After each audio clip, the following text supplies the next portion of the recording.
Hey everybody, welcome to another Deck Tech here at Commander's Brew. I'm here with Ryan from CCO Podcast, and he brought us a Lord of Tresserhorn deck. We can't wait to get into it, but just a reminder, if you like the stuff that we do, please hit subscribe. It means a lot to us. And if you love what we're doing, you want to go to patreon.com/commandersbrew. If you want to donate a little bit of money to help us produce the show, we would love that too. But let's get to the Deck Tech.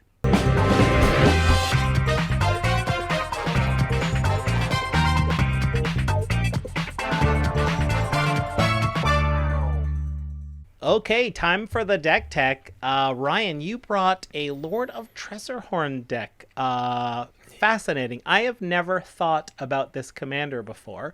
So I wonder if you can just kind of let us know what gave you the idea for this, and then talk about the general themes, and then we'll go into a favorite segment of ours. Yeah, 100%. This is actually one of my favorite decks, and nobody's ever heard of him before. Nobody knows...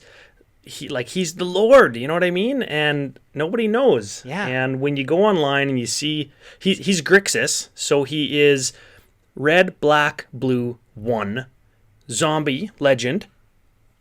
He's got pay a black to regenerate him, so automatically you know that he's old. He's not a very modern card because they don't use regenerate anymore. True. And his other ability, when he enters the battlefield, I lose 2 life. One of my opponents draws a card. Sorry, 2 cards, because it wasn't bad enough. And I have to sacrifice 2 creatures. That sounds awful. But he's a 10-4. So Yeah. he's almost a 2-hit commander. And if you give him some kind of Phyrexian ability, he may or may not just kill you. Yeah.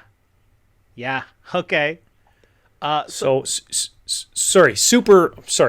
Go ahead. I was just so what made you decide to? Because I also think it's so cool when there's like a drawback. I love to try to turn a drawback into an advantage. So I'm going to assume you have a lot of ways to take advantage of those, sacking the creatures, drawing the cards, and losing the life. So what do you say we just kind of see what some of those are by getting into some innate move? Working on a Neat. Okay, so you talk about turning a negative into a positive. This is like I don't know if you remember that old cartoon that was on Nickelodeon, Doug. You remember Doug? Yeah, I do. He had a weird sweater. Doug and Roger and Skeeter. Hey, Doug. Remember that? I do. Okay, so they were in cooking class one time, and Roger makes this terrible pudding. And he's running to throw it in the garbage because he's going to throw up because it's so bad. And he trips and the pudding goes flying and lands on Doug's pizza. Okay. And they're like, oh yeah, pudding on pizza, terrible. Doug's pizza's terrible. Roger's pizza's terrible, but they land on together and then they're delicious. Huh. So that's what Lord of Tresserhorn is like. So he's like he's Doug's Grixis. pizza. Yes, it's Doug's crappy pizza. He's a Grixis commander, and when you go online everywhere, it's zombie tribal. No, not today. I love it. So my first neat move isn't a neat move at all. It's a team of 22 guys all doing the same neat move. So it's like a dance show, Yeah. like America's Got Talent, where they have a team of 20 people come on and dance or juggle knives and stuff. Or like the Jabberwockies. Yeah, like them. 22 guys that say when they die, something good happens. Yes. So when these guys run and trip and throw their pudding in the air and smash and die, I get something. So just to pull a quick example, I see you've got Oculus here. That's a simple 1 and a blue for a 1/1. When it dies, draw a card. That's right. And there's things like Avon Fisher, Blister Grub, Carrion Thrall, Caustic Hound. They all do when they die, everybody loses 4 life, or your opponents lose 3 life, or there's 4 or 5 of them when they die, you draw a card. Yeah. So I just went into Scryfall one day and was just like, okay, Grixis colors, when dies, comma. And then all the things that were in Grixis that that have a death trigger give me some benefit when I cast Lord of Tresserhorn. Aha. So we're gonna mitigate that disadvantage by having your opponent draw 2, but you're also going to draw 2, make them lose that life. So it seems like a lot of work just to break even, though. Like, I'm curious what you're going to do to, like, get ahead in the end. Well, I am playing Torpor Orb. That's my second neat move, where I just cancel the enter the battlefield effect of Lord of Tresserhorn, which is good, right? Because then I get a 10-4 regenerator for 4. Yeah.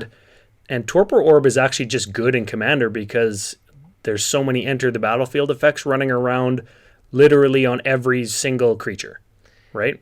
Yeah, and because this deck is all about exit the battlefields, right? Like when it dies. So Torpor Orb doesn't stop all those.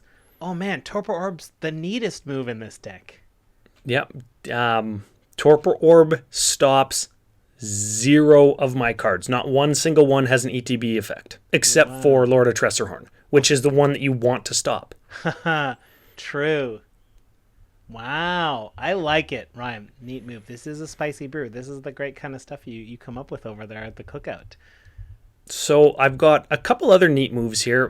One, I play a whole bunch of and I'm trying to scroll over one so I remember what they're all called. I call them refuge lands because they were originally printed as like 2-color refuges in original Zendikar. Yes. But I've got Dismal Backwater. Enters a battlefield tapped, and it taps for 2 different colors.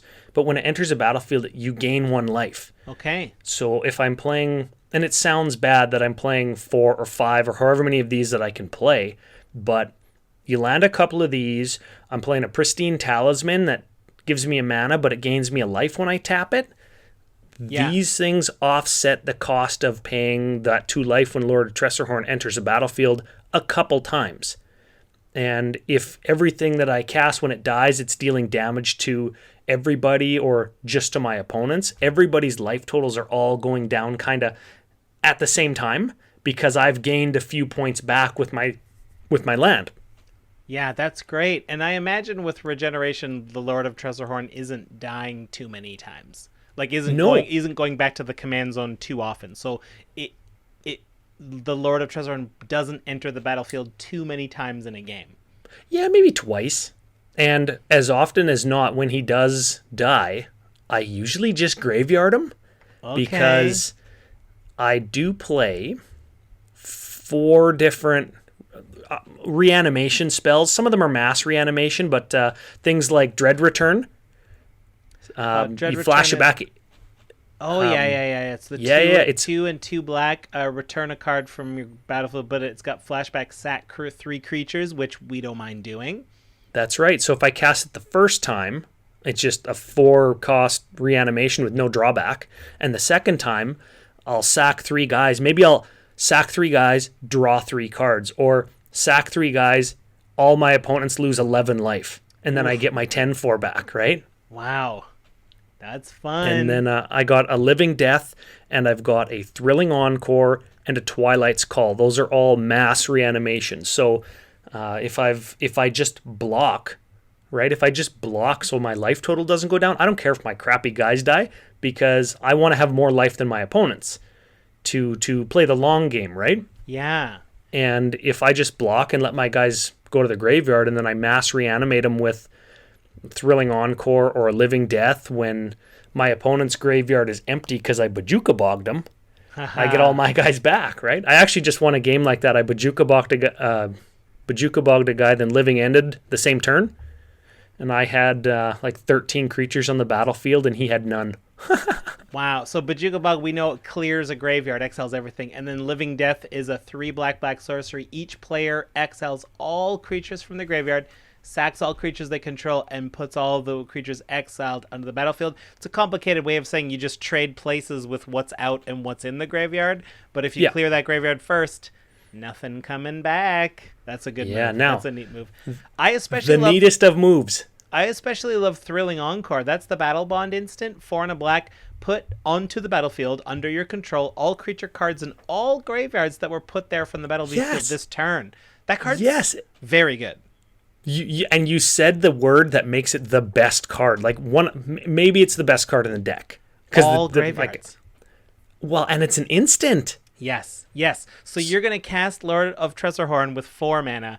You're going to sack 2 things, Maybe you do a combat thing, maybe something else, but then you can thrilling encore back everything that you just sacrificed, and it's like nothing happened. Yeah, or if there's no profitable attacks or whatever, or if I don't have a Lord of Tresserhorn, I just leave everything open to block, and maybe I have like 5 or 6 guys. There's just a sweeper, because those happen. Yes, they do. Sweeps the whole board. It's going to get like 7, 8, 10, 15 guys, 15 creatures. Thrilling encore, and then I just get all the creatures all at once. I love it. They all come back. That card, that is a mighty card. Yeah, it's only it's less than $2 right now. Yeah, that's like 7 gumballs. Yeah, 7 gumballs. It's true. Oh, that's the thing. That's amazing. Because creatures are going to die. You got some card draw in here. Man, Skull Clamp's probably amazing in this deck. Just get drawing all those cards for all the things. Well, yeah, you would think that it's good, but a lot of the creatures are bigger than X1. So when you equip Skull Clamp, they don't die. It's got some artifact mirrors for mana that would, if late game you don't need them, you just cash them in. You tap them to equip themselves, and then they just die. Yes. So you can cash those in. Sure, and if you've got Midnight Reaper, you're drawing extra cards while things are dying. Midnight Reaper? Oh, yeah, that's the 2 and a black. Zombie Knight 3/2. Whenever a non-creature dies that you control, it does 1 damage to you, and you draw a card. Yeah, that's right. And I was thinking of Harvester of Souls as well as in there. Is whenever another non-token creature dies, I draw a card. Oh yeah, the big one. Yeah, and that doesn't matter whose creatures it is. If any creatures die, I draw cards. Sorry, any non-token creatures die. Right. Harvester of Souls is a 6/6 too with Death Touch. He's a 5/5 Death Touch for 6. Yeah. Yeah. Yeah, so he beats, right? He shows up, he throws down, and then if anybody dies, then you just draw. Showing up and throwing down. Yeah. I was going to say, though, the neatest of moves. Okay. So you get your Lord. Lord. 10/4. You give him Infect. And you think, okay, you just attack. You cast like a Curtain's Call, or you cast a Cyclonic Rift or something just to clear the way and attack. That's fine. But the neatest of moves, you give him Infect, and then you cast a little ditty called Chandra's Ignition. And that is a red 3, so a 5-drop sorcery. Target creature you control deals damage equal to its power to each other creature and each opponent. Wow. That is mighty. That's pretty good. Chandra's Ignition is incredible. That might be one of the most... Oh, it's finally getting more expensive. People are finally catching on. Now it's like $4 or something like that. Yeah. And like everybody thinks that it's each player. No, it's each opponent. Yeah. And the creature doesn't deal damage to itself. Yes.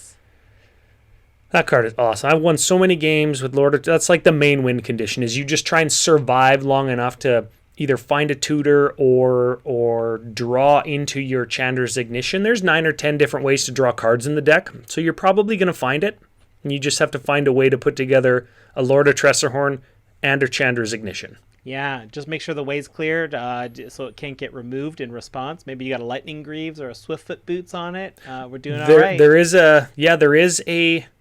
both of those are in the deck, and even if somebody is trying to remove it, like, you've got regeneration on it. Oh, that's true. It's so hard to remove. Right? And a lot of the time, even if it doesn't have Infect, just dealing 10 damage, because he's got 10 power, 10 damage to all creatures, it's going to wipe the board except for him. I'm going to draw 6 or 7 cards. I'm going to make all the opponents lose 3, 4, 5, 10, 11 life with all my dice triggers. So take 10, and then take anywhere between 4 and 11 more from my guys all dying, and then I'm going to attack you for 10.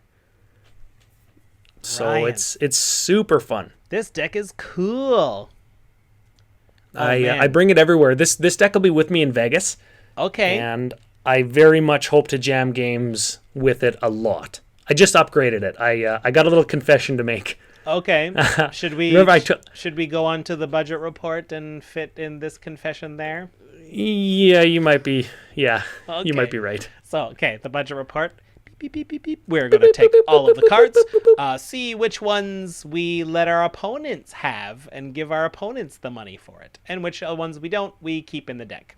So Ryan, I did a quick lookup. You said this was a bit of a budget deck, and this is coming in according to where we look up prices, $410. Yeah. About that. Okay. Couple things. Yeah. Couple things. I told you that there was no fetch lands and nothing else that was super expensive. Okay. And I had forgot, this is my confession, I forgot that I took apart 2 other decks and added all the expensive cards to this deck. Okay, because I noticed Scalding Tarn is in here, a Bloodstained Yes. Mire is in here. So, I mean, first of all, 400 is like, that's a lot of money, to be sure, but like it's so interesting to price commander decks because a lot of people just have a Scalding Tarn because they got it a while ago or they bought one or something. So putting this deck together is possible for sure, but if you're just getting into things and you don't have a big collection, you can make a lot of easy cuts and bring this deck down. Like, you don't need, like, we can just browsing at the lands alone, we can cut like $150 out of the lands easy. Oh, easily. Like Scalding Tarn, Bloodstained Mire are the 2 most expensive lands in the deck, and honestly, you could run 2 more basics. I put more red specific fetch lands in there because I didn't want to reduce the amount of swamps that were in the deck, but I also needed to have 2 red available to Chandru's Ignition when I draw it. I see. So if you cut those, that Bloodstained and the Scalding Tarn for like maybe like a City of Brass and a Mountain, that's probably fine. And you're saving like $150.